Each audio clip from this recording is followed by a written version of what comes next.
ठाण्यातील अनधिकृत पब आणि बारवर बुलडोझर, मुख्यमंत्री शिंदेंच्या निर्देशानुसार कारवाई। सकाळपासून 9 ठिकाणी पब आणि बारवर तोडक कारवाई। मीरा रोडच्या टाइमलेस बार अँड रेस्टॉरंटवर पालिकेची तोडक कारवाई। ठाण्यानंतर मीरा रोडवरही महापालिकेची कारवाई। महाराष्ट्राचा बुलडोझर बाबा नावाची पोस्ट चर्चेत। ठाण्यातील अनधिकृत पब बारवरील तोडक कारवाईचं कौतुक करत आमदार प्रताप सरनाईकांची मुख्यमंत्री शिंदेंसाठी पोस्ट। महालक्ष्मी रेसकोर्समधील royal western India turf club सोबत 91 एकर जमिनीसाठी 30 वर्षांचा करार। भाडेपट्टी करारामध्ये राज्याच्या नगरविकास विभागाकडून सुधारणा। भाडे करारात रॉयल वेस्टर्न इंडिया टर्फ क्लबला राज्य सरकारकडून 2 कोटींची सूट। कुलाबा ते नरिमन पॉइंट सागरी सेतूचा मार्ग मोकळा। मुख्यमंत्री, उपमुख्यमंत्री, विधानसभा अध्यक्षांच्या बैठकीत निर्णय। त्यामुळे कुलाब्यातल्या वाहतूक कोंडी फोडण्यासाठी मदत होणार। मेडिकलची पदवी पदव्युत्तर परीक्षा 1 दिवसाआडच होणार। माझाने बातमी दाखवल्यावर विद्यापीठाने निर्णय बदलला। आधी सलग परीक्षा घेतली जाणार होती, विद्यार्थ्यांनी केलेला विरोध। सामान्य ग्राहकांना प्रीपेड स्मार्ट मीटर लावावे लागणार नाहीत, महावितरणचं स्पष्टीकरण। दूध उत्पादकांच्या विविध मागण्यांकडे राज्य सरकारचं लक्ष वेधण्यासाठी उद्यापासून राज्यामध्ये आंदोलनाची हाक। 29 जूनला या पार्श्वभूमीवर मुंबईत बैठक। पुढील 24 तास मुंबई शहर आणि उपनगरात मध्यम ते जोरदार पावसाची शक्यता। मुंबईला पाणी पुरवठा करणाऱ्या धरणात केवळ 5.28% पाणीसाठा शिल्लक। पावसाच्या अनियमिततेमुळे धरणातल्या पाणीसाठ्यात विशेष भर पडलेली नाही। मुंबईकरांच्या पाणी वापरावर निर्बंध येण्याची शक्यता। कोणते नियम आणि निर्बंध आणायचे यावर पालिका अधिकाऱ्यांमध्ये चर्चा सुरू। 5 स्टार हॉटेल्स, मॉल्स, बाटलीबंद पाण्याचे कारखाने, रेसकोर्समध्ये आणखी पाणी कपातीची शक्यता। पुढील 2 ते 3 दिवसात आढावा घेऊन वरिष्ठ अधिकारी निर्णय घेणार। मध्य रेल्वे प्रशासनाकडून हार्बर मार्गावरील लोकलचा वेग वाढवण्याचा निर्णय। प्रतितास 80 किलोमीटर या वेगाने धावणारी लोकल आता प्रतितास 95 किलोमीटर वेगाने धावणार। गोखले पुलाचा मुहूर्त हुकण्याची शक्यता। 1 जुलैपासून हा पूल वाहतुकीसाठी खुला करण्याचं महापालिकेचं नियोजन। अजूनही पुलाचं काम सुरूच। विधवा महिलांना वारसा हक्क प्रमाणपत्रासाठी 75,000 ऐवजी फक्त 10,000 रुपयांचं शुल्क। मंत्रिमंडळ बैठकीमध्ये मंजुरी। मरीन ड्राईव्हला समुद्रात पाय घसरून पडली वृद्ध महिला। यावेळी गस्तीवर असलेल्या 2 पोलिसांनी समुद्रात उडी घेत तिला वाचवलं। बदलापूरच्या कोंडेश्वर कुंडात बुडून 22 वर्षीय तरुणाचा मृत्यू। पाण्याचा अंदाज न आल्यानं तरुणाचा मृत्यू। महाराष्ट्रामधील बहुचर्चित आरती यादव हत्याकांडातील आरोपी रोहित यादवला आज वसई न्यायालयाने सुनावली 14 दिवसांची न्यायालयीन कोठडी।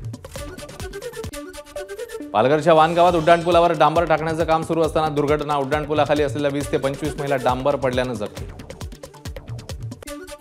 पालघरमध्ये ओबीसी समाजाचं एकदिवसीय लाक्षणिक उपोषण। सरकारने जरांगेंच्या दबावात येऊन ओबीसी आरक्षणाला धक्का बसेल असं कोणतेही पाऊल उचलू नये, ओबीसी बांधवांचा सरकारला इशारा।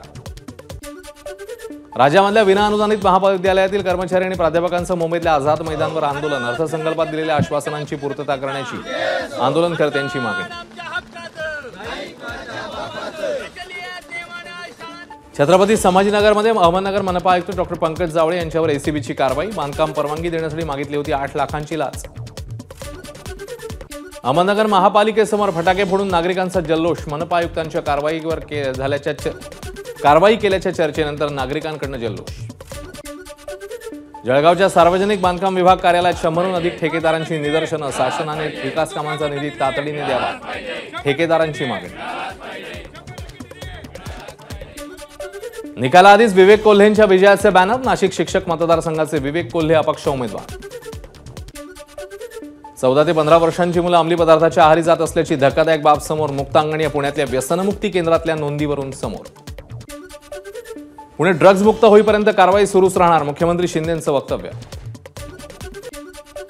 पुणे मेट्रोची स्वारगेटपर्यंत सेवा गणेशोत्सवाच्या आधी सुरू होण्याची शक्यता। जिल्हा न्यायालय ते स्वारगेट या भुयारी मेट्रो मार्गाचं काम 95% पूर्ण।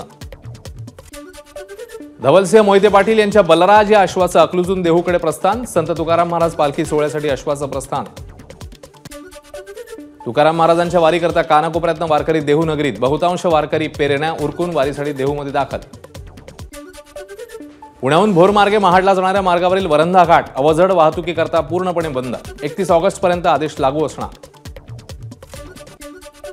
पुण्यामध्ये झिका आजाराचा आणखी एक रुग्ण। मुंढवा भागातील 47 वर्षीय महिलेचा रक्त चाचणीचा अहवाल झिका पॉझिटिव्ह।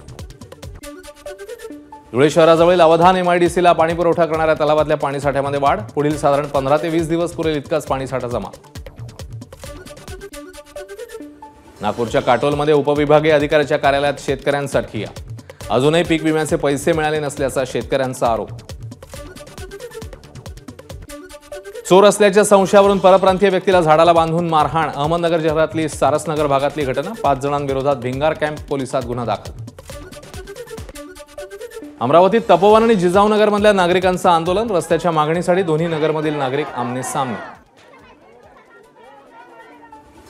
जालन्यामध्ये संतप्त शेतकऱ्यांनी कृषी अधीक्षक कार्यालयासमोर निवेदनं उधळली. फळबागांचं अनुदान वारंवार मागूनही मिळत नसल्यामुळे शेतकरी संतप्त. नालासोपाऱ्यात दुकानाबाहेर लावण्यात आलेल्या स्टीलचं ग्रिल डोक्यावर पडल्यानं मुलगा गंभीर जखमी. आईसोबत शाळेतून घराकडे जाताना घडली घटना. डॉक्टर पतीने गर्भपात करण्यासाठी प्रवृत्त केल्याप्रकरणी सोलापुरात गुन्हा दाखल. श्रीनिवास पिंडीपोल असं आरोपी डॉक्टरचं नाव. नागपूरमध्ये चारित्र्याच्या संशयावरून पतीकडून पत्नीची हत्या. एका दिवसापूर्वीच पत्नीने केली होती. जीवाला धोका असल्याची तक्रार.